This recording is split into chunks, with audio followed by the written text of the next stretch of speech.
Hey, what's up guys? Thanks so much for joining me. I'm Brian Meert, CEO of AdvertiseMint. We go live a couple times a week to help answer any questions in relation to Facebook advertising, as well as provide some up-to-date things on what's happening in the world of Facebook, in the world of Instagram, in the world of Snapchat. So if you guys have any questions, leave them in the comments below and we'll try to answer them while we're talking or going through things. If you like what you're hearing, leave some reactions or emojis, have them fly across the screen. That's always fun and I enjoy it. So I just want to thank you guys for joining us. Let's jump right in. So the first thing that I wanted to lead off with today is when it comes to posting things on Facebook. I've seen all sorts of posts in my experience working with Facebook. Some posts are really good, some posts are really, really bad. And it almost mirrors what happens in real life, which would be like a conversation. So there's some people that you'll talk with, you're like, oh man, this is great, I'm having a great conversation, there's back and forth. There's other people, and you know who they are, and I'm betting you can think of someone right now who when they talk, you're like, oh my goodness, like, do they not realize how awkward they are in the room, or that they are interrupting every person and they're the only one trying to talk, that they're not, it's socially weird, right? So when it comes to, putting posts on Facebook, there are a couple of tips that I'd love to give you on how you can be able to improve the results.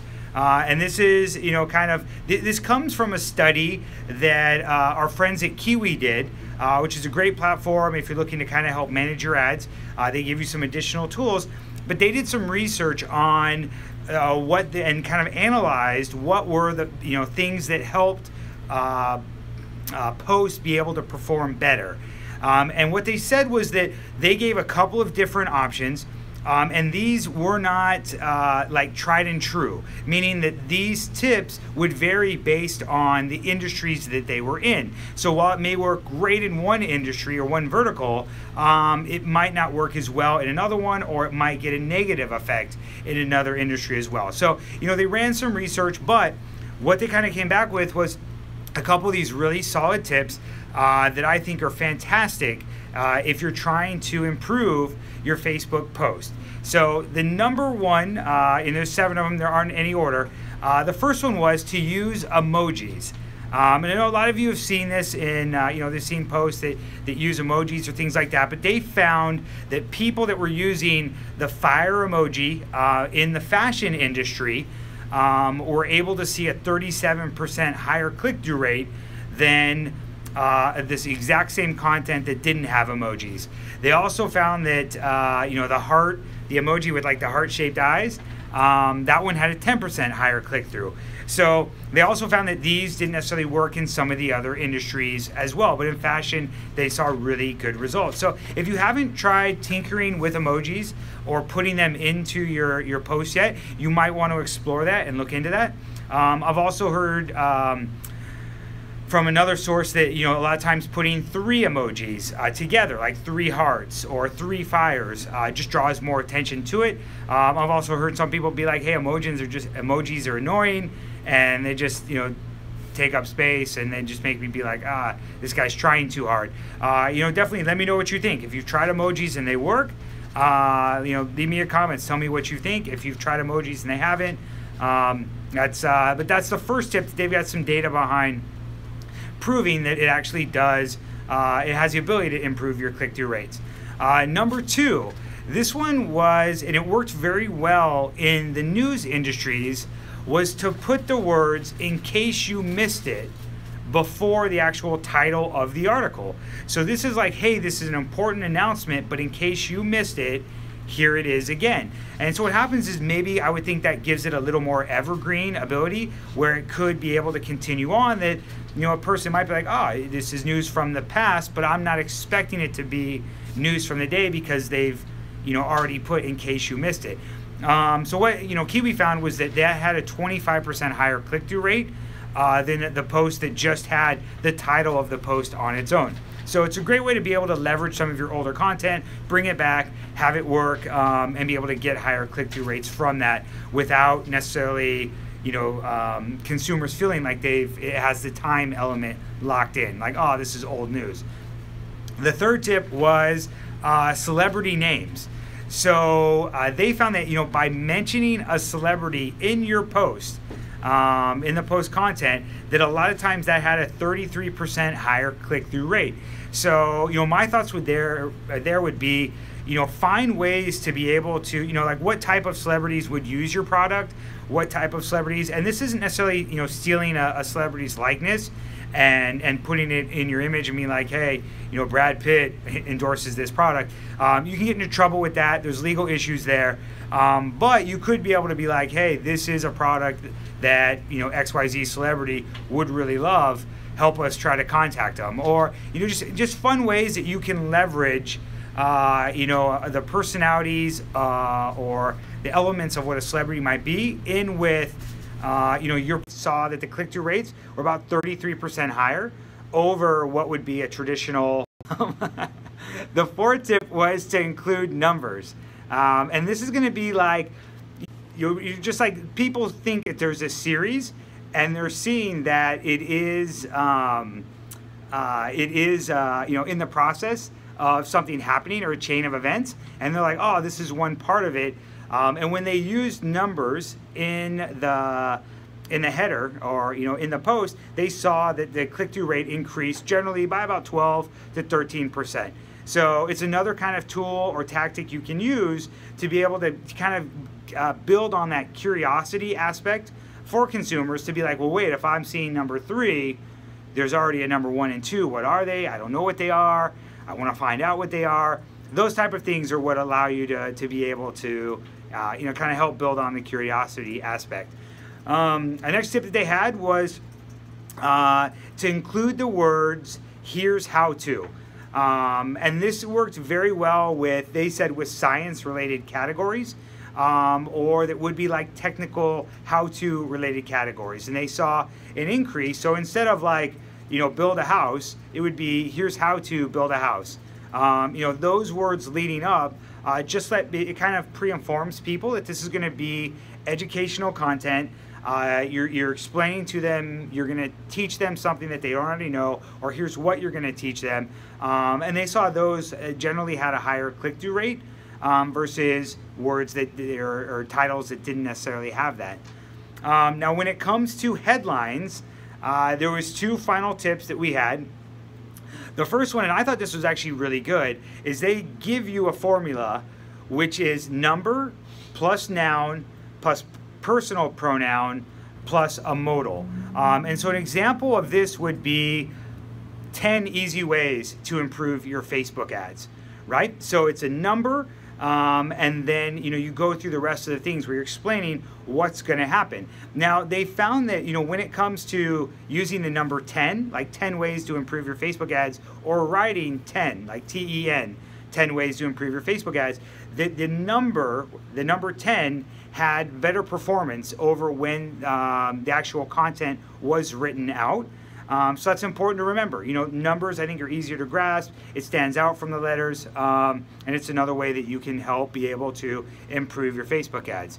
And then finally, the last tip is shorter headlines are better. And so what they found was that the actual improvement with shorter headlines was 25% better.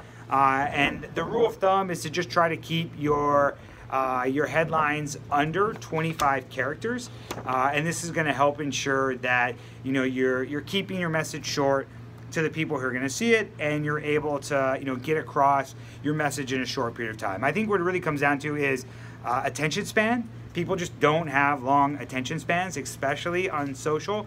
So you need to be very good at getting your message across in a short period of time, in a short couple of words. Here is what's going on. When you're making people read a lot of content, sometimes it can work well, but generally people are just gonna skim over and be like, it's too much. Let's move forward. So that's it. Those are the 7 tips I've got for how to be able to improve your Facebook post. We have 2 other updates that came out this last week. Both of these are actually really big, but the first one is, and we've heard rumors of this for a while and working with some of our different clients, that Facebook had been approaching them, which is businesses can now start to sell on Facebook Marketplace. And as far as we know, it's only been like kind of a small beta where they've gone out to specific publishers and allowed them to be able to start to put their products on there. So there's a couple examples of what people have seen so far and kind of reported. The first one is that eBay's daily deals are now showing up in the marketplace. So, they've got a daily deal that's coming up and they're able to put it out there saying, hey, here's one great product that we're having a sale on or offering at a lower cost.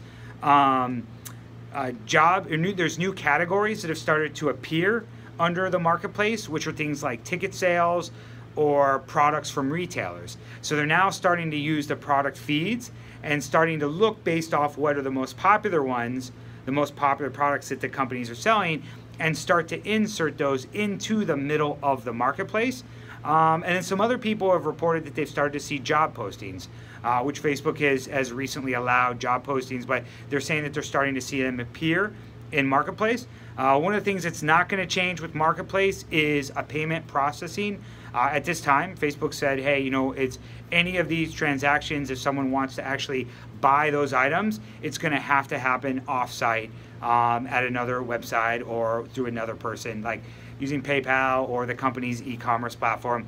So Facebook's dabbled in transactions, but at this point they're still saying no, it's not something that we're gonna implement or really roll out. So what does this mean for you? Facebook has said that they are testing ads for the marketplace. So this is now a new placement where you can be able to get your ads up in front of people who are in the local area, again, are targeted towards specific things or specific items. And it really is just one more step in Facebook's kind of journey to really, continually offer things that are beneficial for people to use the Facebook platform. Meaning this is really them going head-to-head with Craigslist or head-to-head with eBay and saying we have another place where you can go and buy and sell things in your local area to people around you. So it's just good to know that it's on the horizon, it's coming out, and there should be more ad placements there for you to be able to reach more people as they are looking to buy or sell local stuff. And then finally, the last update I have today is that Facebook has recently done 2 new updates to really crack down on clickbait on their website. And both of these have to do with people that are doing kind of misleading tactics. The first update focuses on diminishing posts with fake video play buttons. So what this means is it could be a video that maybe has a play button that it's not an image looking like it, or there's a fake button that says play, and if a person clicks it, then they're taken to another site. So they're thinking that they're playing a video, but really they're clicking out. The second update that Facebook did was that it diminishes posts containing static images posing as video content. So something that, again, would be either like a play button or something would be like, oh, see this scene out of this movie. Someone's like, oh, I want to see that. And then it takes them to another site where it's like, hey, be aware of, what does this really mean for advertisers? Facebook is heavily penalizing publishers who post deceptive content. And they're going after them and trying to block or disable these accounts. And again, what they want is Facebook to be an honest and an accurate place, and they want the content that's on Facebook to be honest and accurate. They don't want things that are misleading, that are tricking people to go out. And so they've allocated a large amount of resources to be able to start to shut these down and really start to block these type of accounts. The end result there is that there's going to be less deceptive posts in your newsfeed, which is, again, a good thing for everyone. So that's kind of an update there. They're cleaning things up, but they're really starting to take a much stronger approach towards blocking these accounts very quickly. So if you have any sort of images or things where you're like, oh, let's make it look like a video, or maybe if we tried to get people to click, that would be better, beware on those. You have the ability to have your account quickly disabled as Facebook takes a much firmer stance on these types of issues. So anyway, that's it for today. Those are all the updates I've got.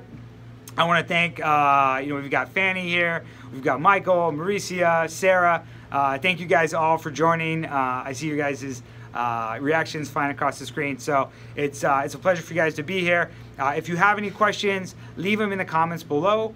I always like to kind of answer them, or if there's something that comes in later after we've already gone live, we'll answer it in a later episode down the road. But for now, I just want to thank you guys, and I hope you have a wonderful day. Talk to you later. Bye.